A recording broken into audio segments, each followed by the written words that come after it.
नमस्कार, स्वागत है आप सबका अनुसर क्लासेस में। चलिए, पिछले लेक्चर में मैंने अभी आपको ग्राफ के बारे में बताया। आपने मेरा एरिया बाउंडेड का पहला लेक्चर देखा होगा जिसमें मैंने ग्राफ के बारे में रिवीजन कराया, एक तरीके से, या रिवाइज कराया है। कैसे आप ग्राफ बनाने के लिए आएंगे तो कैसे बनाओगे, वो मैंने पुराने ग्राफ्स याद दिलाए बेटा, जिनकी ज़रूरत एरिया बाउंडेड या एरिया अंडर कर्व या एरिया एप्लीकेशन ऑफ इंटीग्रल्स में आपको जरूरत पड़ने वाली है। तो स्टार्ट करते हैं। थीम, क्या कहानी है, story. How to find area under curve y equals to f x between 0 से a से b। अगर x की वैल्यू a से b है तो एरिया बाउंडेड, या कैसे ये कहानी निकालनी है, हमें कैसे करना है वो समझना है।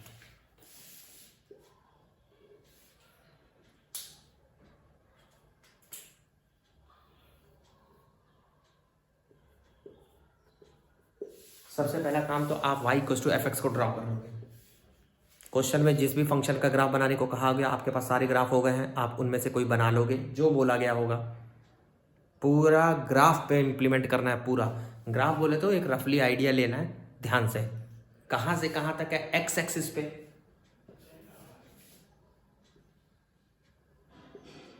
ये मतलब है ए से बी। तो इसका क्या मतलब हुआ, फाइंड एरिया। ये है वो अंडर कर्व फंक्शन था ना y equals to f x, उसके नीचे वाला एरिया एक्स एक्सिस तक।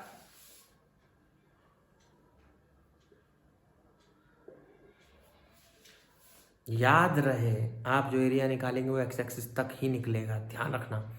लेकिन ग्राफ कई बार ऐसा होगा कि आपको उसके नीचे दाएं बाएं का निकालना होगा, तो क्या करना होगा, तो ध्यान से कुछ पॉइंट्स है वो समझना।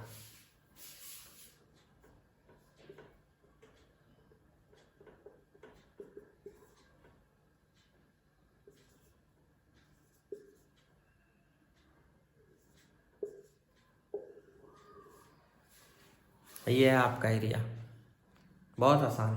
बताऊं कैसे, ध्यान से देखिए। सबसे पहला पॉइंट, एरिया शेडेड होना चाहिए एक्स एक्सिस की स्टार्टिंग से वाई एक्स एक्सिस के एंडिंग तक। एक्स एक्सिस पे कहीं से शुरुआत हुई, कहीं खत्म हुआ, अपर लिमिट और लोअर लिमिट। ये डेफिनेट इंटीग्रल में बता चुका हूं बेटा, ज्योमेट्रिकल इंटरप्रिटेशन, वही तो एरिया बाउंडेड होता है। ए से बी, ये अपर लिमिट लोअर लिमिट होगा। किस कर्व को इंटीग्रेट करके एरिया निकालना होगा वो सुनो, y को इंटीग्रेट करना होगा। आप जानते हो y in terms of x लिखा है, ये बात याद रखना, y in terms of x लिखा है बेटा, तो याद रखना। फाइनल स्टेप,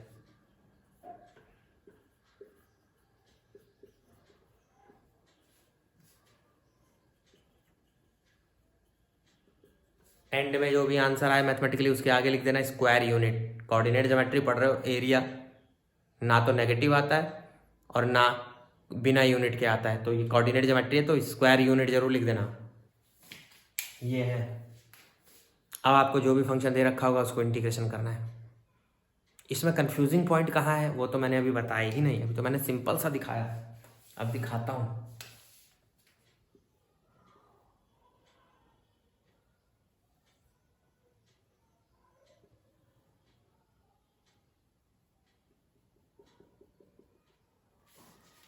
मान लो सर दो कर्व आपस में टकरा रहे हैं, दो curve,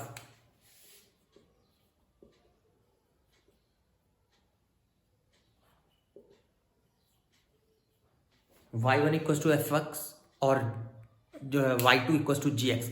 y1 equals to f x और y2 equals to g x, दो कर्व आपस में टकरा रहे हैं, इनके बीच में फंसा हुआ एरिया निकालना बेटा, बीच में फंसा हुआ। सर अभी तो आपने बताया कि एरिया जो भी निकलेगा वो एक्स एक्सिस तक बाउंड होना चाहिए। अब यहाँ फंस गए, देखना यहाँ मैं जो कुछ समझाने वाला हूँ ना बहुत इंपॉर्टेंट है। आप बस ये तय करिए, जो एरिया शेड हुआ है उसका कोना ढूंढिए, कॉर्नर, जहां तक गया है वहां तक। मैंने कॉर्नर ढूंढ लिए, इस पॉइंट से लेकर इस पॉइंट तक सर बीच में फंसा हुआ एरिया। अब देखिए क्या करूंगा,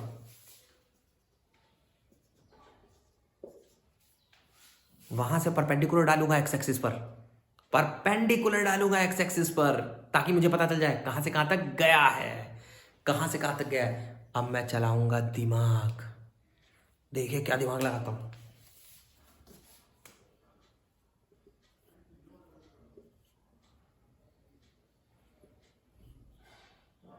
ऊपर वाला एरिया निकालूंगा,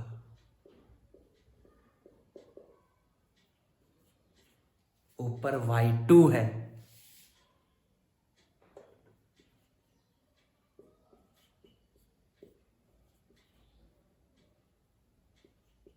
नीचे y1 है।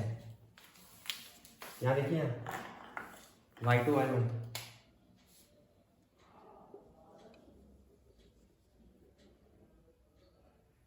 y2 minus y1। पता है क्यों? जब पूरे y2 में से नीचे का y1 माइनस कर दोगे तो क्या आएगा बेटा? रिमेनिंग। देखना माइनस कर रहा हूं, माइनस डायग्राम में माइनस कैसे करना है।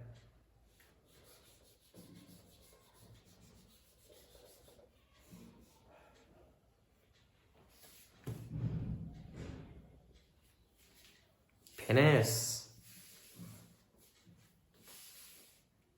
अपर minus lower function, upper function minus lower function. एक काम की चीज सर, ये ए और बी कैसे पता करेंगे?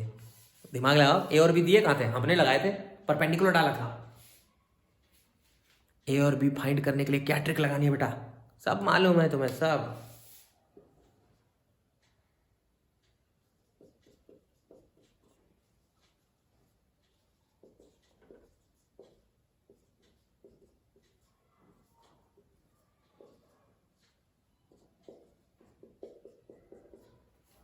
दोनों कर्व की इक्वेशन को सॉल्व करके एक्स फाइंड कर लेंगे, दोनों कर्व की इक्वेशन को सॉल्व करके एक्स फाइंड कर लेंगे बेटा, दोनों कर्व की इक्वेशन से एक्स फाइंड कर लेंगे। ध्यान रखना बेटा, बहुत इंपॉर्टेंट है। दोनों ध्यान रखना बेटा। निकल गया है ना मजेदार? यही तो है खतरनाक, ऐसे निकलेगा एरिया। ध्यान रखना, जो शेडेड है उसमें जितने कॉर्नर हों उन सब पर फोकस करके रखना। फिर से देखो, फिर से एक बार।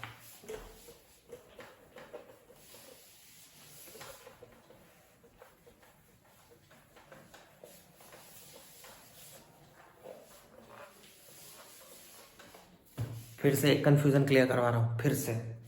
कंफ्यूजन बहुत है तुम्हें, ध्यान से।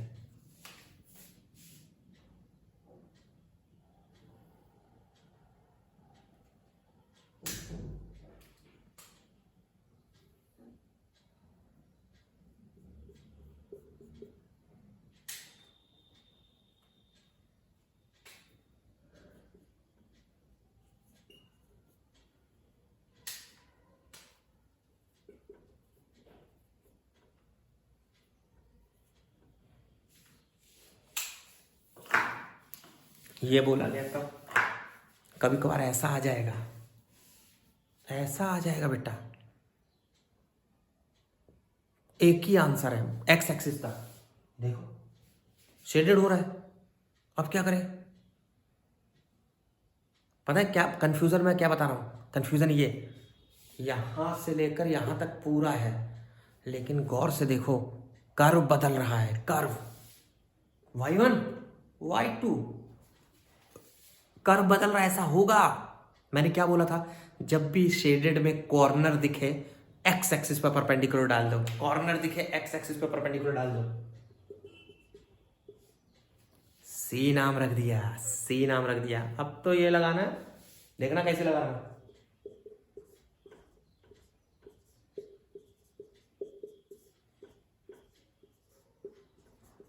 कोई काट नहीं सकता है, कोई काट नहीं सकता बेटा।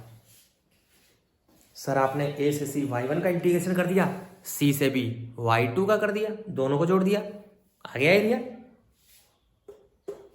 एरिया जब भी निकलेगा एक्स एक्सिस तक निकलेगा बेटा। जब भी इंटीग्रेशन करते हो ना dx एक्स के रिस्पेक्ट में dx मतलब, तो समझ लेना वो एक्स एक्सिस तक निकलता है इंटीग्रेशन एरिया।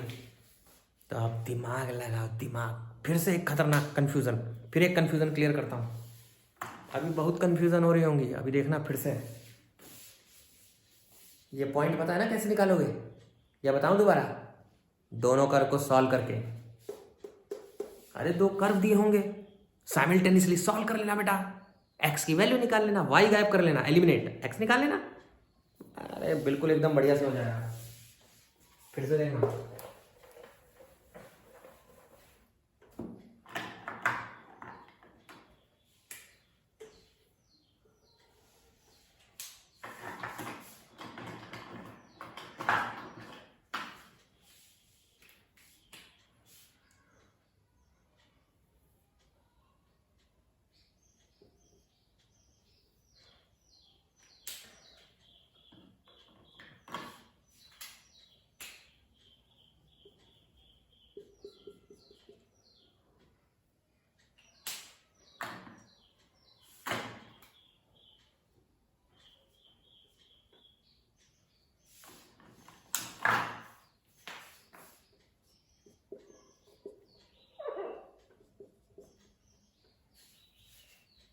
ऐसा आ गया बेटा, तब क्या करोगे?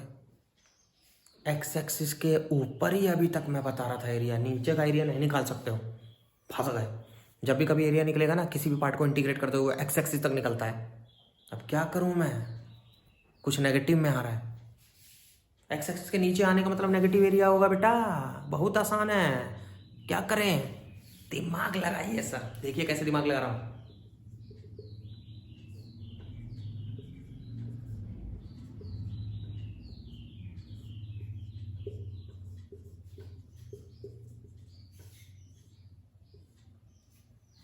मॉड लगा देंगे सर। जो सर नेगेटिव जा रहा है, एक्स एक्सिस के नीचे जो जा रहा है, उसमें मॉड लगा देंगे। बाहर लगा देना मॉड, बाहर बाहर लगा देना मॉड, कभी गलत नहीं होगा। पॉजिटिव हो गया, पक्का पॉजिटिव हो गया। ए से बी नीचे जा रहा है सर, मॉड लगा दो, पॉजिटिव हो गया। बी से सी तो ऊपर जा ही रहा है, फंक्शन सेम है, y equal to f x, function same है, हमें कोई दिक्कत नहीं, बहुत सिंपल है। अब एक लास्ट कंफ्यूजन, बहुत तगड़ी कंफ्यूजन है।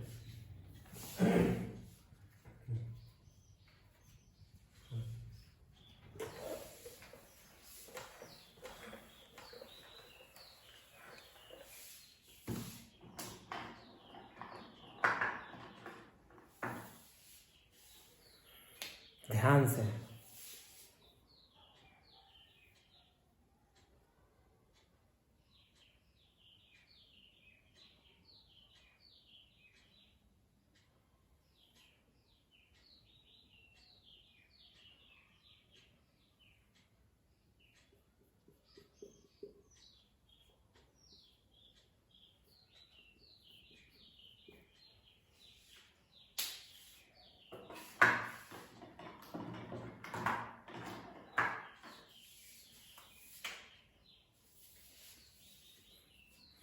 ऐसा दिया है मेरे को,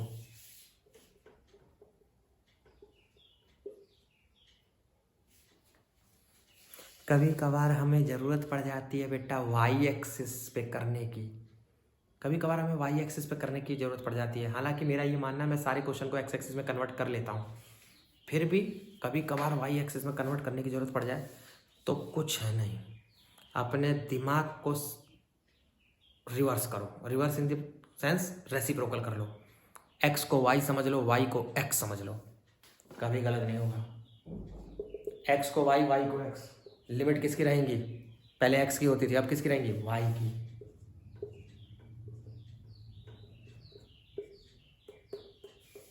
ए से B,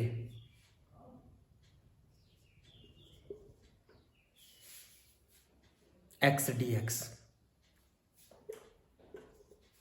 x d y, y d x होता था। एक्स को वाई समझ लो, वाई को एक्स समझ लो, एक्स डी वाई।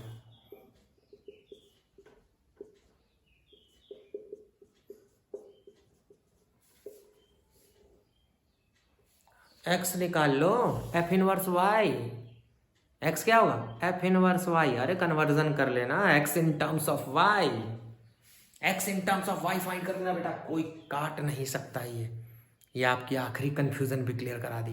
क्वेश्चन जब करोगे ना बेटा तो फंसेंगे, ये सब क्लियर कर दिया मैंने।